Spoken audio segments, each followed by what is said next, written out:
Who's the daddy? Easy guys, Dom here from Cringy Dad Gaming.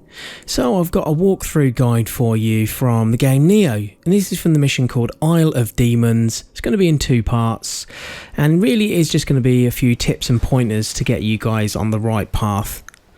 There's lots of collectibles and things in this map to be able to find as you're going through the level, but I'm not going to point out every single one because there's just too much. But I am going to edit a few bits out, but still going to show you what sort of enemies you're going to come across and which direction you need to be going in. So the first tip I'd give you guys, whenever you save at one of these shrines that you've come across here, it will reset all the enemies in the area. So again, using this carefully, not to actually reset all the enemies and have to do it all over again. And also skills. Occasionally you'll get these little icons come up along the bottom of your screen that have got these pictures of swords and axes and stuff in. That means you've actually acquired a skill level that you can spend. And you spend it obviously there at the shrine. This area in general that I'm around in now, there are some collectibles further along the coast behind me now. If you'd have gone back the other way, you'll find a few little bits and bobs, like these little yellow orbs. There's one enemy here, and once you've killed him on the beach here, just make sure you do smash the crates and things like that you'll come across, because sometimes these crates have coins, gold coins hidden under them and other items. Another thing you'll find is sometimes these red graves with the swords in them. These are revenants, so these are bloody graves of other online players who unfortunately have met their demise. If you do actually trigger these and fight the revenant and win, you will actually earn some decent items, including the Choco cups, which you'll need to be able to summon other players to play co-op. If you continue along this section here, there's another 2 enemies here, and again another few items to collect around near these buildings. This will take you round up to the left here where there's a guy with the spear. Again, just sidestepping. I tend to find using the middle stance seems to be a good middle ground here. It's a good mix of defense, power and speed, which works perfectly for these guys. So kill the guy there in the rice field, and then as you come just up here you will find there's a few enemies here, and if you run too far in they will overpower you. So we're using the bow. I normally, if there's more than 1 or 2 people here, I would usually use the bow, just because once you shoot someone like that, you see the other guys running over to me now, and it just makes it a lot easier rather than me trying to fight 2 people at once. There is a guy in that room on the right hand side there, so just be aware of him. So once you've killed this guy here, in that room that he ran from, there is actually a little chest in there. So, you know, make sure obviously these boxes around the side here, you are actually remembering to smash these things, because you will get a few extra bits. But in this room where he was, there's these little chests. So again, really do check every building and every corner. So from here you can go up the hill. There is actually a guy up here with armour with the high stance that is used in this guy, or these guys that you come across are a little more, I suppose, well trained than the other enemies you'll come across, so just be aware of them.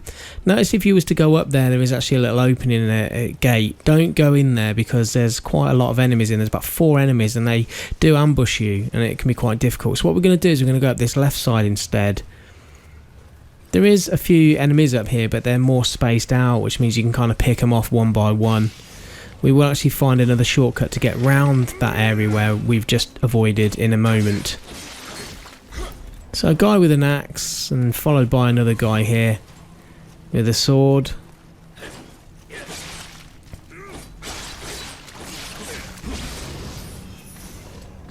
So once you've made light work of these guys, there is a bloke up on the cliff here with a bow, and he can actually get quite a bit of damage on you from above there. So again, get the bow out and try and get a headshot on him. And that means then the guy who's crouched down here is going to be a lot easier to kill now he's on his own without his buddy firing down arrows at you.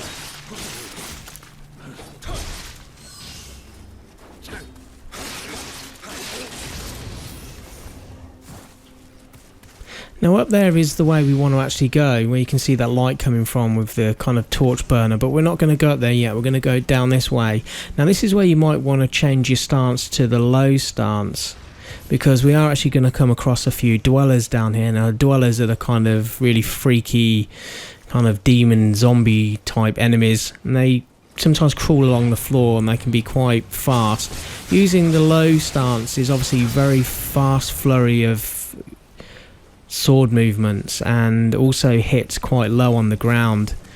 There are a few items to collect around this area, and you know, it's definitely worth trying not to avoid this area, especially early on, because you can pick up some decent stuff.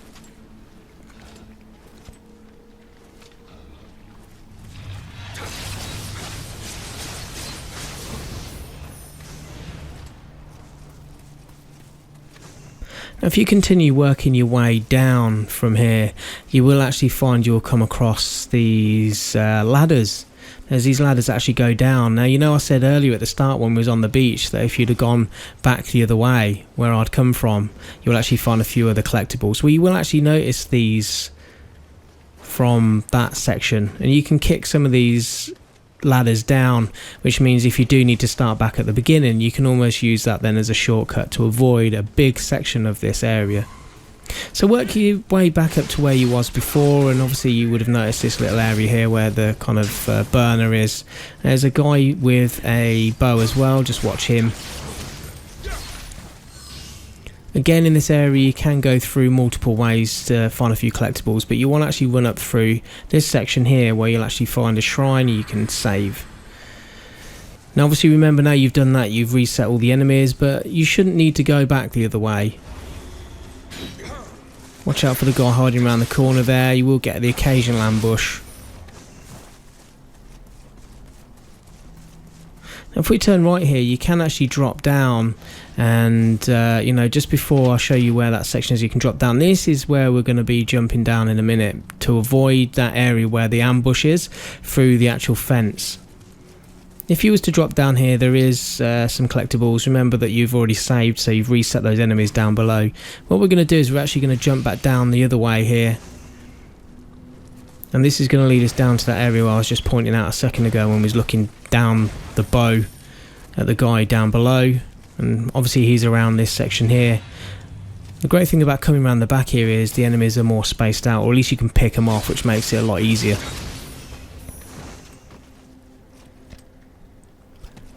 So there's one guy patrolling this area here. Because this guy's just dropped some arrows on the floor, it's a perfect opportunity just to use a few, just to take some of these guys out. This guy wasn't quite dead, but we've reduced his health down by quite a bit, and again, it's not really worth wasting another arrow on him. We might as well just give him a couple of slices of the samurai sword and he's gone.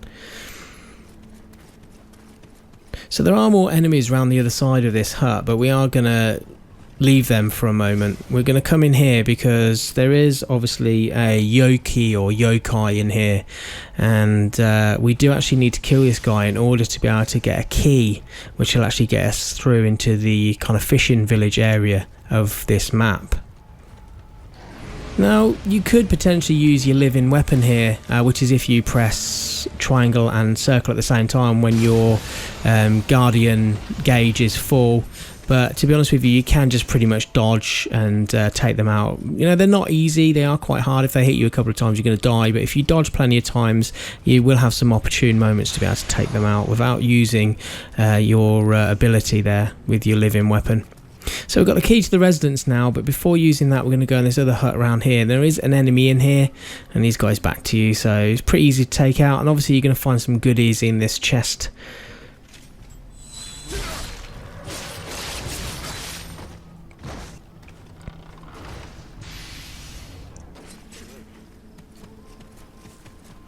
Right, so it's worth kind of going around that side now and picking these guys off that are left. There's only a few left around there now. You can kind of pick them off one by one because it's worth earning the extra Amrita that you're going to need to be able to level up. Let's see, there's another couple of guys around here. Again, just get their attention, take them out, job done.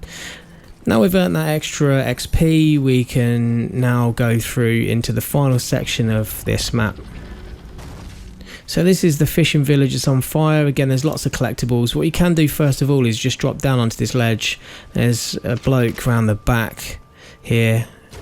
and just get an easy headshot on and get some extra XP. And we're going to go across the roof here because there is a collectible on top of this roof. But then what you can pretty much do, as you can see, is just drop down, and that's a shrine there where you can save. And that now brings us up to the end of part 1 of this guide, and please keep an eye out for part 2. Don't forget to subscribe, and thanks for watching.